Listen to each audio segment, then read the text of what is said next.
اپنے آپ پہ خرچ کیا جائے، اپنے اڑوس پڑوس میں، اقربا اور اسی طرح غریبوں میں گوشت تقسیم کی جائے، تو یہ تعلق ہے رب کے ساتھ، اور اس تعلق کو یوں ہی نبھانا چاہیے۔ اس تعلق کو نبھاتے وقت اور چیزوں کو ملحوظ خاطر لانا یہ رب کے ساتھ تعلق کے منافی ہے۔ جس طرح کہ ہم اپنے والدین کے ساتھ تعلق نبھاتے وقت اپنی بیوی کے تعلق کو لے کر کے سوال نہیں کرتے، بیوی کے ساتھ اپنے تعلق کو نبھاتے وقت، تعلق کا اظہار کرتے وقت ہم والدین کے تعلق کو لے کر کے اس پر اعتراض نہیں اٹھاتے، تو ایسے ہی رب کے ساتھ اپنے تعلق کو نبھانے کے لیے اور اس کے اظہار کے لیے جب قربانی کا جانور خرید کر کے ذبح کیا جاتا ہے اور گوشت تقسیم کی جاتی ہے، تو اس میں اور چیزوں کو سامنے لانا اور چیزوں کو لے کر کے اس پر سوال اٹھانا یہ عقل اور فہم سے دور کی باتیں ہیں۔ تو پوری بات کا خلاصہ یہ ہوا کہ ایک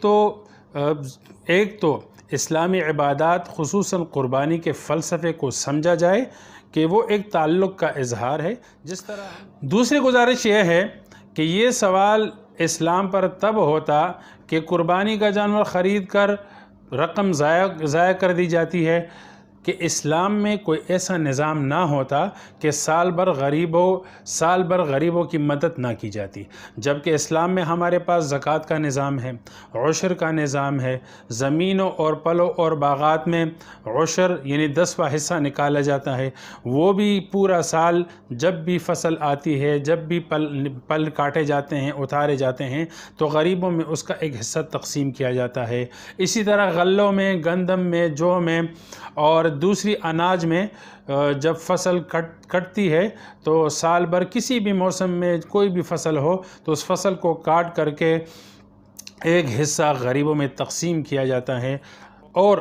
فرض زکوٰۃ اور واجب صدقات کے علاوہ اسلام میں غریبوں اور ناداروں، یتیموں، بیواؤں، اڑوس پڑوس، آس پاس اقربا پروری کی خاطر اور اسی طرح غریبوں پر اللہ کے لیے تبرعات اور اس طرح نفلی صدقات دینا، کسی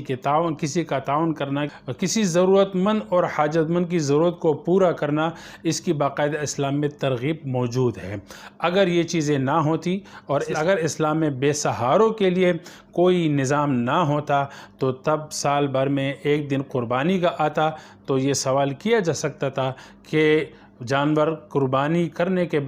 کاٹنے کے بجائے یہ رقم غریبوں کو دی جائے، حالانکہ ایسا ہرگز نہیں ہے، بلکہ اسلام نے پورا سال غریبوں کو زکوٰۃ کی مد میں، عشر کے مد میں، فصلوں میں، اناج میں، پلوں میں، اسی طرح کفارات میں قسم کا کفارہ ہے، قتل کا کفارہ ہے، اور اس طرح نذر و نیاز کی جو چیزیں ہیں وہ بھی غریبوں میں تقسیم کی جاتی ہے، اور یوں پورا سال غریبوں کی مدد کا ایک انتظام موجود ہے۔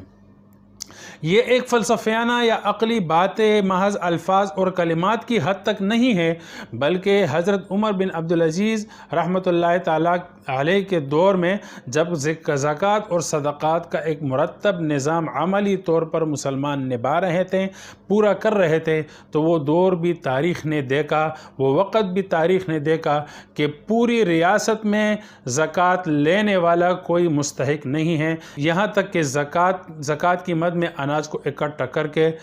میدانوں میں اور اسی طرح پہاڑوں پہ پھینک دیا جاتا تھا تاکہ جانور اور پرندے اس کو کھا لیں۔ یہ زکوٰۃ اور اسلام کی اس مالی نظام کی برکتیں تھی جو دنیا اور تاریخ نے دیکھ لی تھی کہ جب مسلمان عملی طور پر اس پر صحیح طریقے سے عمل پیراتے تو پوری اسلامی ریاست میں کوئی ایک غریب ایسا نہیں جو ہاتھ بڑھا کر کے زکوٰۃ وصول کرے۔ تیسری بات یہ ہے کہ قربانی کے دنوں میں جو پیسہ ہے اس کی جو رننگ ہے، ایک پیسے کی ایک سرکولیشن ہوتی ہے، اس نظام کو اگر دیکھا جائے تو اس میں پیسہ صدقہ کرنے سے غریبوں کا اور پورے ملک و قوم کا، پوری ملت کا زیادہ فائدہ ہے، اس لیے کہ وہ غریب دیہاتی آدمی جو سال بھر اپنے جانور کو پالتا ہے، اور اس پہ خرچہ کرتا ہے، اس کو چارہ کھلاتا ہے، اس کی خدمت کرتا ہے، تو وہ جانور بیچ کر کے اپنی محنت اور اپنی محنت کا صلہ پاتا ہے اور اس پر کچھ نفع کما لیتا ہے۔ پھر اس جانور کو گاڑی میں ڈال کر منڈیوں کی طرف اس کو منتقل کیا جاتا ہے، تو گاڑی اور ٹرانسپورٹ کا ایک سلسلہ چل رہا ہوتا ہے، اس میں ڈرائیور حضرات کو بھی مل جاتا ہے، جو تیل بھرنے والے پمپس ہوتے ہیں ان کو بھی مل جاتا ہے، اور جو ٹول ٹیکس ہوتے ہیں اس مد میں بھی ٹیکس وصول کر کے بیت المال میں سرکاری خزانے میں وہ رقم جاتی ہے جو عام رفاہی کاموں میں غریبوں پر تقسیم کی جاتی ہے۔ اسی طرح جانور پالنے والے جو خادمین ہوتے خدمت گزار ہوتے ہیں ان کو بھی اپنی محنتانہ اپنی مزدوری مل جاتی ہے۔ ایسے ہی ہمیں اپنی اس قربانی کے دنوں میں ہمیں وہ لوگ بھی نظر آتے ہیں جو پورے سال محنت مزدوری کی خاطر وہ گھومتے ہیں، ان کو کہیں پر کام کرنے کا موقع نہیں ملتا، اپنے بچوں کا پیٹ پالنے کے لیے ان کو مزدوری نہیں ملتی، لیکن وہ ان دنوں میں چارہ، اسی طرح گھاس پھوس اور بھوسے کے عارضی کاروبار کھول دیتے ہیں۔ ایسے ہی وہ لوگ جن کو پورے سال کوئی کاروبار اور مزدوری اور اسی طرح محنت مزدوری اور کمانے کا موقع میسر نہیں ہوتا، وہ عارضی طور پر قصائی کا کام کرتے ہیں۔ ایک جانور کاٹ کر وہ ہزاروں روپے کما لیتے ہیں۔ چمڑے سکھانے کا ایک الگ کاروبار ہے، پھر یہ چمڑے سکھا کر کے فیکٹری میں جاتے ہیں، اس کو سکھا کر کے اس سے جوتے بنتے ہیں، تو یہ ایک منی سرکولیشن ہے، اور اسلامی اس ایک فریضے کی برکت سے لاکھوں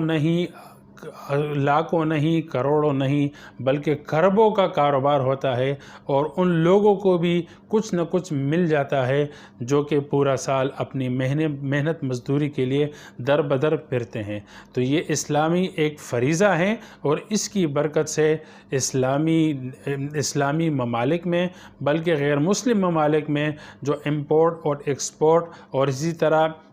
نقل و حرکت کا جو نظام ہے، یہ پیسہ چل رہا ہوتا ہے، سرکولیشن ہوتی ہے اس پیسے کی، تو یوں ایک پورا نظام اس قربانی کے ساتھ متعلق ہے۔ یہ قربانی صرف جانور کاٹنے کا نام نہیں ہے، صرف گوشت کھانے کھلانے کا نام نہیں ہے، بلکہ اس کے ساتھ بہت سارے لوگوں کی بلکہ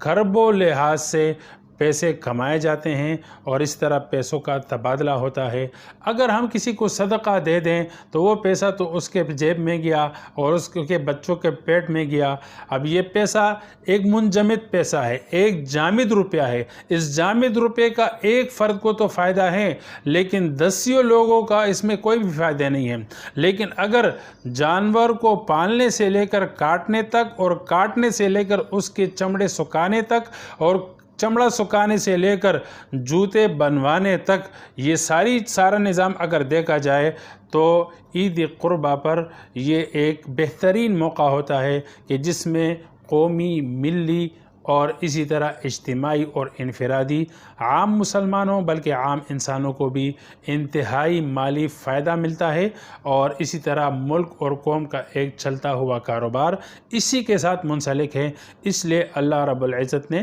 غنی اور مالدار مسلمانوں کو قربانی کا حکم دیا۔ اللہ تعالی ہم اور آپ کو سمجھ اور فہم کی توفیق عنایت فرمائے۔ وآخر دعوانا ان الحمدللہ رب العالمین۔